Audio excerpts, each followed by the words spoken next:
Treasure Island. Chapter 3. The Black Spot.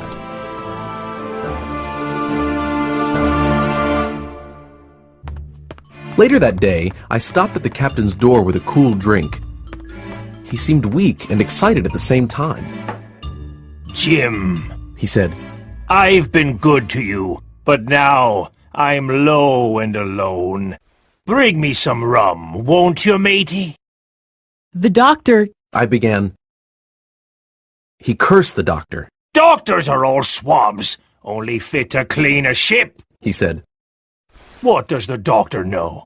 I've been in places hot as a furnace, with mates fallen sick with yellow fever, and I lived on rum, I tell you. If I can't have some rum now, I'll die, and my death will be your fault, Jim." He cursed some more and then began to plead. "Look how my fingers are shaking. I haven't had a drop to drink today. The doctor himself said one glass wouldn't hurt me. I'll give you a gold coin for a drink, Jim." He was growing far too excited and loud, and my father needed peace and quiet. And the doctor had said one drink wouldn't hurt. Finally, I said, "I don't want your money. Accept what you owe my father. I'll get you one glass and no more." When I brought it, he seized it greedily and drank. "Aye," he said. "That's better. How long must I lie here?" "A week, at least," I replied. "Thunder!" The captain cried loudly. "I can't do that. They'll find out where I am and give me the black spot. I must get away." He rose from the pillow with great difficulty, holding on to my shoulder with a grip that almost made me cry out. Then he paused, sat up in bed, and said, "Help me up." But before I could, he fell back on his pillow. "You saw that seafaring man today?"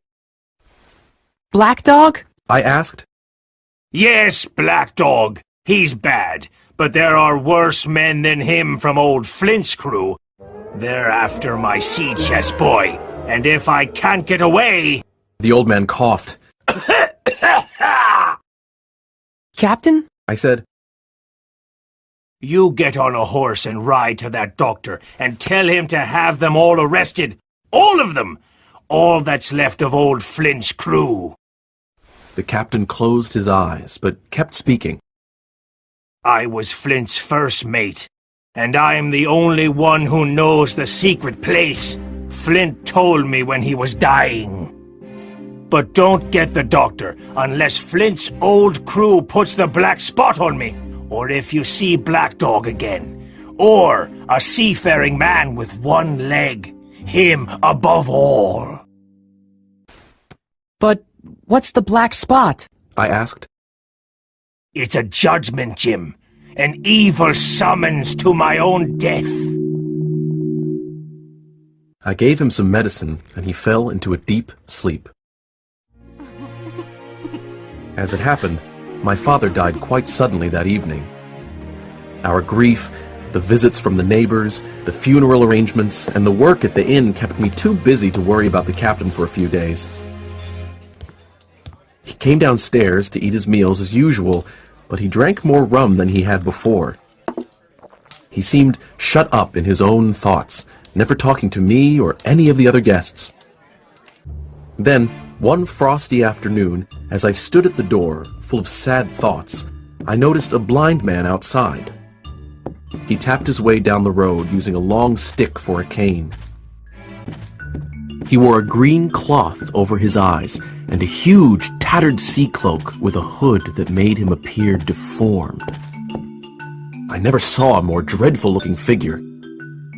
He stopped and, addressing the air, said, "Will any kind friend inform a poor blind man where he is?" "You are at the Admiral Benbow Inn," I said.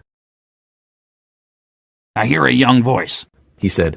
"Will you give me your hand, my kind young friend, and lead me in?" I held out my hand, and the horrible, soft-spoken, eyeless creature gripped me so hard it hurt. I struggled, but the blind man pulled me closer. Now, boy, he said. take me to the captain or I'll break your arm. He gave my arm a wrench that made me cry out. Sir, I said, the captain is ill. March! he commanded.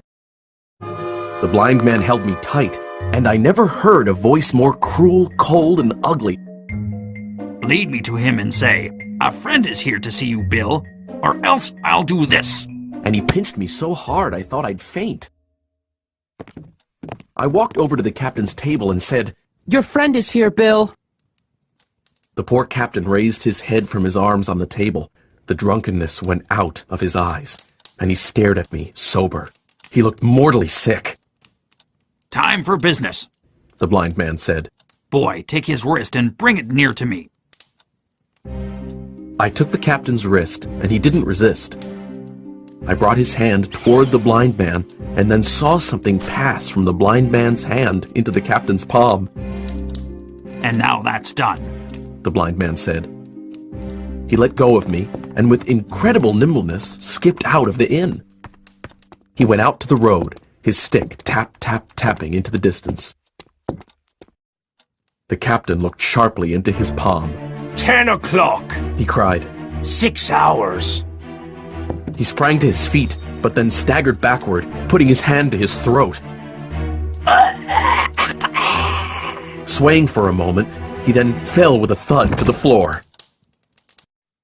I ran to him at once. Mother! I cried. Help us! Mother! But it was too late. The captain was dead. I burst into tears.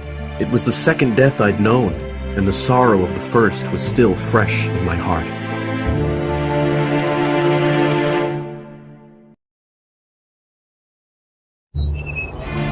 Early one frosty January morning, the captain walked to the beach with his cutlass, the sword he always kept by his side, swinging under his old blue coat. He carried his brass telescope under his arm.